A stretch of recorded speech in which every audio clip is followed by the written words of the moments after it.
Oh, there you are, YouTube.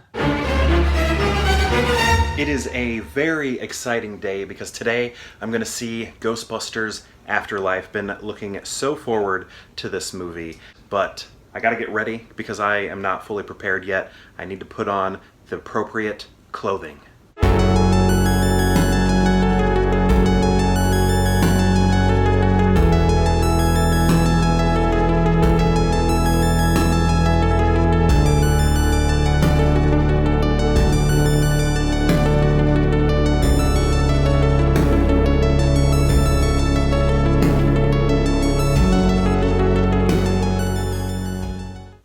I think I'm ready. We went to our local AMC, which is one of our multiplexes. Fun fact, I used to work at the theater that once stood there, which was eventually torn down. It was a GKC. It was torn down and then replaced with the AMC. And the theater that we watched this in is known as the Big D, which is basically like an IMAX. I don't think it's as tall as an IMAX, but it's pretty big. And it was empty for the most part. Nobody was there until like right before the movie started. A couple came in and then like a party of four.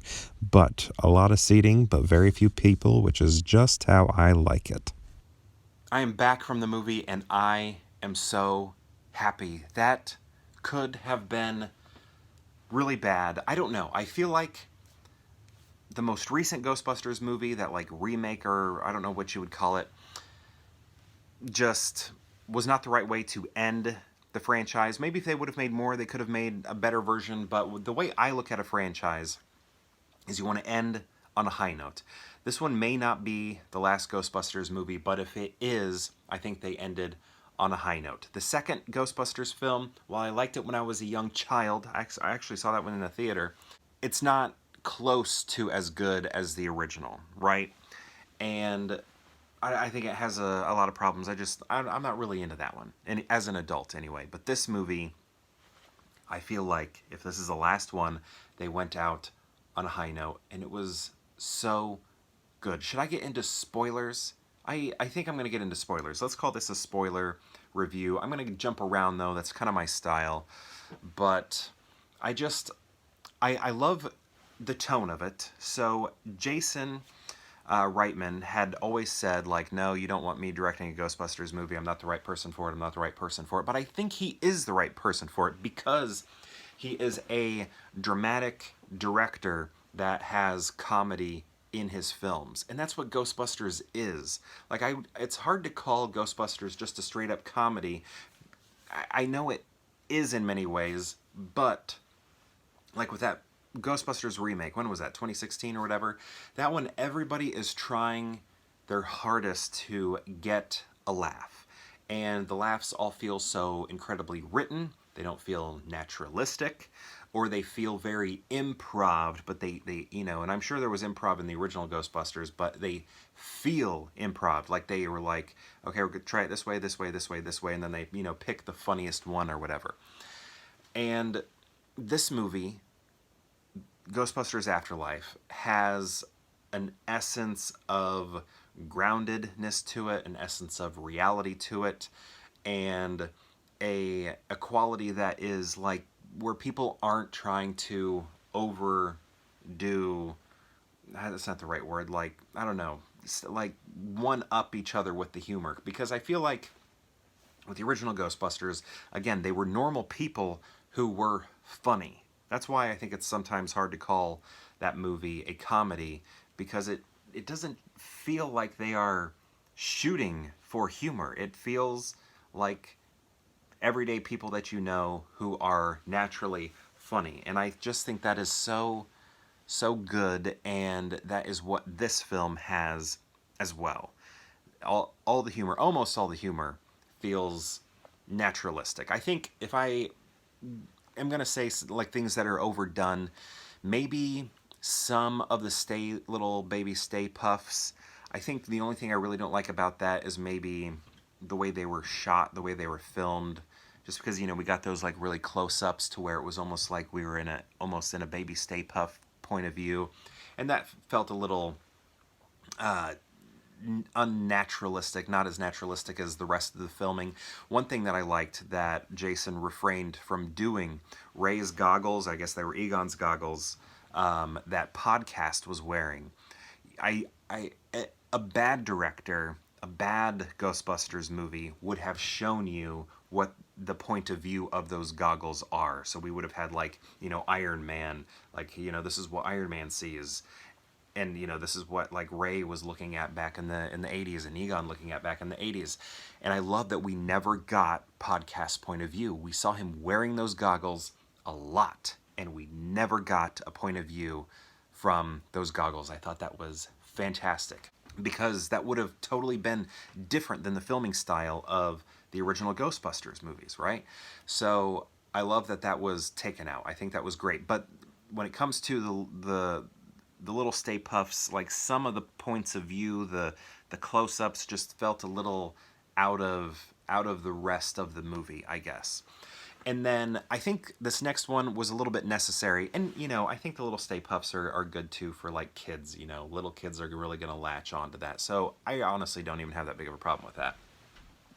But another thing that felt like out of place, but I think it was kind of okay, was Gatekeeper and Keymaster when they were meeting one another. Like, I think Paul Rudd kind of cranked up the humor a little bit, because I think he was doing a good job at keeping everything pretty subtle. He's a funny man, but it could have very easily become a little overly silly, but it felt naturalistic, I felt, except for when he became Keymaster.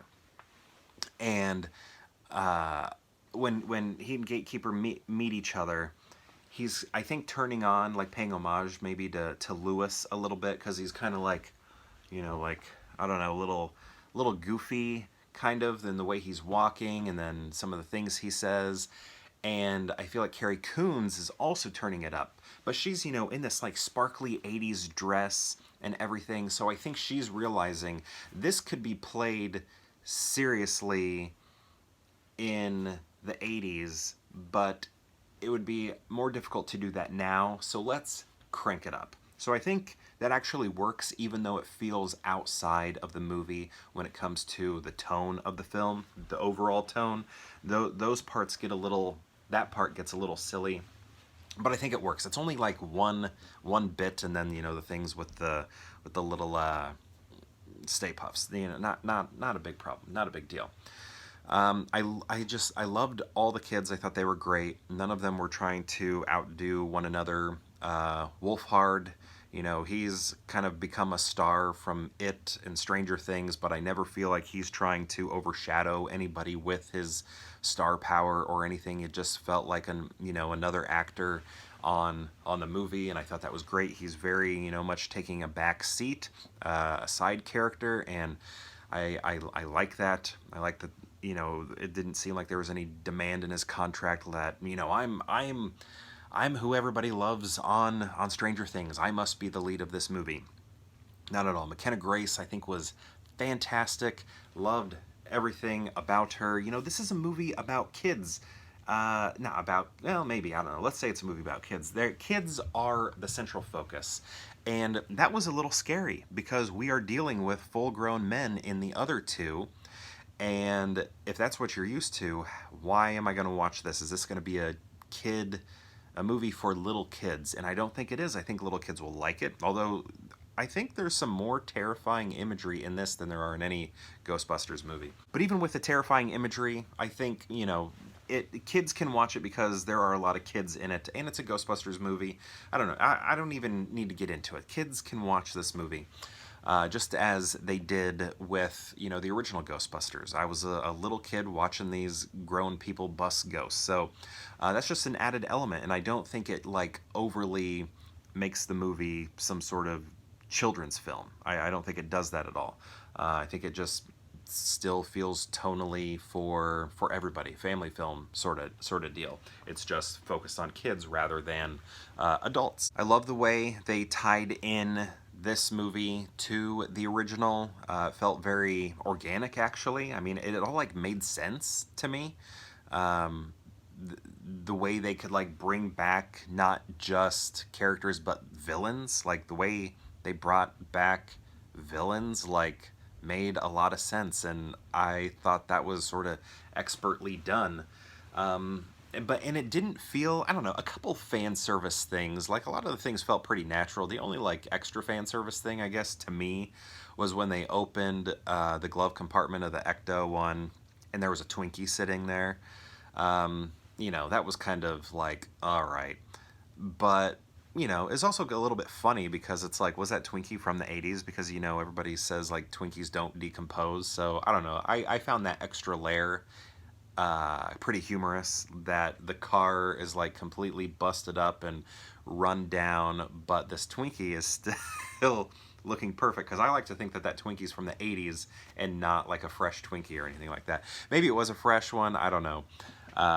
You could probably tell by the wrapper, but I don't know. I thought that layer, which may not even be accurate, was pretty funny, especially because the Twinkie like joke in the original one is something my dad and I quote all the time. Like, that is, when I think of that movie and my dad, I'm thinking of the Twinkie quote. Like, that is, we bonded over that when I was very little, and I don't know, we still will quote those lines to this day. One thing I guess you could say I was a little disappointed in was the absence of my buddy Slimer over here.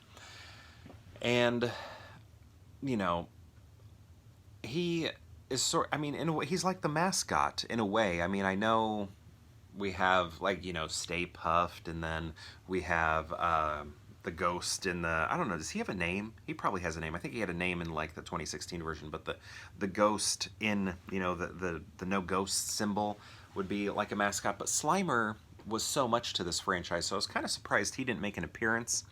And I think a great way he could have made an appearance, well, I'll get to that in a little bit, because I guess I'll say like another small problem. Now remember, we got spoilers here. When the original Ghostbusters show up at the end, I think we could have maybe had some sort of like better hero shot or something. And I know they are older people, so it's probably hard for them to get in certain stances. But like when they show up, they're just like standing there. And they show up just standing there. And I don't know, maybe it would have been cool to see, I don't know. I don't know how they're getting there, because obviously the Ecto was there, but maybe Winston could have flown them in or something on a cool helicopter or something. I don't know. And maybe we don't need that, but the way they were standing was a little too casual. I think maybe they should have been like in a little bit more of a ready stance, but again, I know they're older.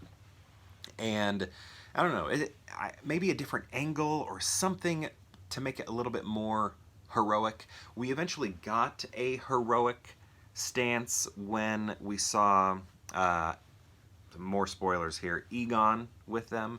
Like, that was more heroic, but I feel like the reveal of the Living Three could have been a little bit more heroic, because it almost like made the movie come to a screeching halt, but not a cool one. It was just kind of like, oh, this isn't a very good shot, but I'm happy to see those three. So I guess, I don't know, that's a small gripe. But yeah, I guess I'm gonna keep going on this. Like I said, Egon is in this, designed beautifully. It's amazing that they could make Harold Ramis look like he's back to life as a ghost. I mean, it's kind of a funny thing to say. They brought him back to life, but as a ghost. And he looked great. The way they handled him was great, I thought. He looked amazing. Kind of expected him to show up in some manner. I wasn't fully sure how they would do it. I, in some ways, wondered if he would look like his cartoon character from the real Ghostbusters, or maybe I was waiting for him to speak. What voice are they going to use? Are they going to have somebody sort of mimic his voice? Are they going to bring the voice actor who did the cartoon version of him? What are they going to do? And they just, had him more communicate through facial expressions, which was nice. Like the Ghostbusters, I think I would have liked to have seen them maybe find a way to say goodbye to him a little bit more. And maybe this is not good and maybe too personal, but it would have been nice, because he and Bill Murray, had kind of a feud for years. When he's sort of like going off to heaven, that would have been nice to have seen, like Bill Murray say, like we see it in his expression, but like say like I love you buddy or something like that. I don't know, I think that would have been nice. But everything with Egon is so emotional. The way he's utilized, The way we first see him, because first he's kind of like a lamp. He's like a lamp helping people out, like a literal lamp. He like possesses a lamp basically. But then, yeah, when we first see his hand, it's so good. It is great. And then the relationship he has with his family, because his granddaughter's in this, his grandson's in this, and his daughter's in this. And the way I think the timeline happens there, kind of tangenting, bouncing around everywhere. The timeline happened. He had to have had Carrie Coon when he was like, I don't know, in grad school or teaching, as a graduate assistant or something, and maybe dated and got one of his students pregnant or something, or grad student pregnant, maybe his early professor or something. That's what I'm guessing, because her age would put her being born before the events of Ghostbusters 1 and 2. So I guess that's the timeline there. But yeah, I just thought the way they handled him was great. So now that we know that all the Ghostbusters are coming back, one thing I wish would have happened with Slimer over here. And this could have tied the cartoon into it, because, the cartoon in a lot of ways is canon. Not Extreme Ghostbusters, though. You remember Extreme Ghostbusters? I think they kind of ignored that one. That one felt mostly ignored. So, which is fine. But what I would have liked to have happened, I'm going to write this in, I don't know, this is like my fan fiction that happens within this movie. So I think at the end, when they're all sort of like hanging out, they'd won the battle. I think, in horror films, when you think the killer is dead or whatever, and then they will, pop up really quick, and then, the job is finished or something. I think what should have happened was everything is done. We think we've won, but then, like, podcast, like, I think he's the right person for this, because it would be kind of a funny part. We'd hear something off in the distance, and then podcast takes his gun, or, I don't know, proton pack, and that he's like, his proton wand, and is like, starts to point it, and then, like, gets it going like it's gonna, like, blast a ghost or something, right? And then who do we see? It cuts to Slimer. And then, he's still scared and he's about to blast Slimer. And then it would have been amazing if Bill Murray jumped in front of the blast, or before the blast even happens, gets between Podcast and Slimer, and he's like, no, he's mine, he's my pet. And then that sort of would have like woven in a little bit more the animated series. And I think that would have been such a great way to show Slimer. Like, Slimer's with him. He's hanging out with him, and he's like his dog or something. I think that would have been fantastic. I think that would have been good. The extra scenes at the end. Well, actually, I got one other thing I want to talk about. Because the toys are brought in, which is awesome. The toys from my childhood are brought in when the ghosts are sort of let loose around the town. And it's a small town, which is cool because the stakes still feel high. I like that. One of the ghosts has like this eyeball that shoots out, and then it winds it back in. And I was like, that's a toy. That's a Ghostbusters toy. My neighbor had that. I remember that toy. So that was really cool that they incorporated the toys as well. That character might be from the cartoon. I can't remember him from the cartoon, but I do remember him as a toy. So that was awesome to see. But yeah, the end credit scenes were very good. The first one included Sigourney Weaver, and this one might be, a little overly fan servicey, but I don't care. Fan service can be good. It's not always bad. Maybe this one is bad, but in a way it was almost like, I don't know, you could write it off as not taking place directly after these events. Could have been months later, years later, could have been before. But, the way I look at it is maybe Venkman is digging through some old equipment that he had, or Dana's digging through some old equipment, finds this, and they're like, hey, you want to try this out? Because they're doing like the cards, from the original Ghostbusters, where he's trying to figure out or test students to see if they can, tell what's on the other side of a card with their mind, and then if they can't, he shocks them or whatever. So they're doing that, they're playing that game, and it's really cute. I like that. But then at the end, there is another credit scene that seems like it could be setting up a sequel. And basically, Winston got into a bunch of like real estate or finance or something and became a multi-billionaire basically, and it seems like he's like gonna buy the firehouse. He's been keeping Ray's bookstore open forever, and we see him talking to Janine, and I got a lot of things to say here. Okay, jumping around again. Janine at the very beginning of the movie, she shows up and she's looking like Janine from the first film. And then in the post-credits scene, when we see Janine, she's looking a little bit more like Janine from the second film because they adopted more of the cartoon style for her. So I thought that was cool too. But anyway, it seems like Winston's going to start back up the Ghostbusters and finance it and make it financially stable and fix everything up, which just sounds so awesome, and I love it. And he's talking to Janine about how he made his fortune and how he started his company or whatever, and now it's global and worth billions or something. And he said he started out with just one employee. And I was like, oh, maybe it was Janine, was being his secretary or something. And then I was like, wait a second. What if it's Lewis? I hope it's Lewis. I hope we, see Rick Moranis in this, because we hadn't seen Rick Moranis in the movie yet. I bet his one employee was Rick Moranis, and I was just waiting for Janine to say, like, after he was like, I just started this company with one employee. A perfect line would have been for Janine to be like, how is Lewis? Oh my goodness, right? Wouldn't that have been amazing? Wouldn't it have been great, fantastic, and amazing? But she didn't say it.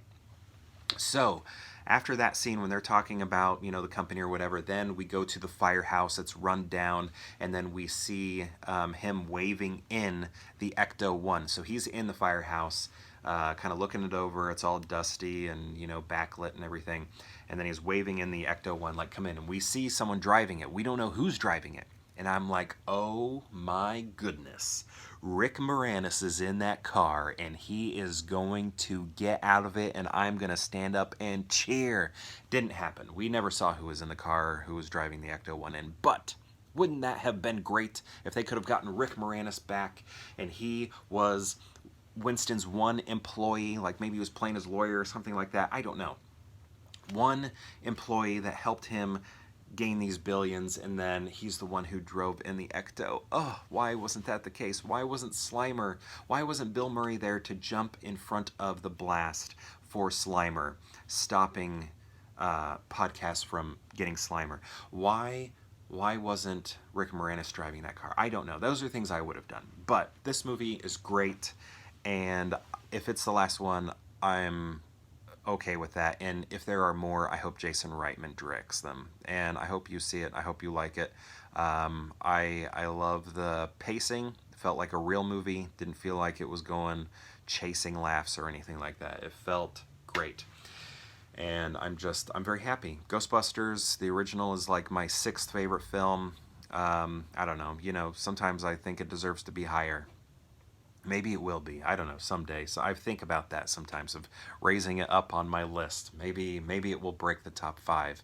When I was younger, it was there. But anyway, I love this movie, and perhaps I'll see you tomorrow for more Pure Hangout.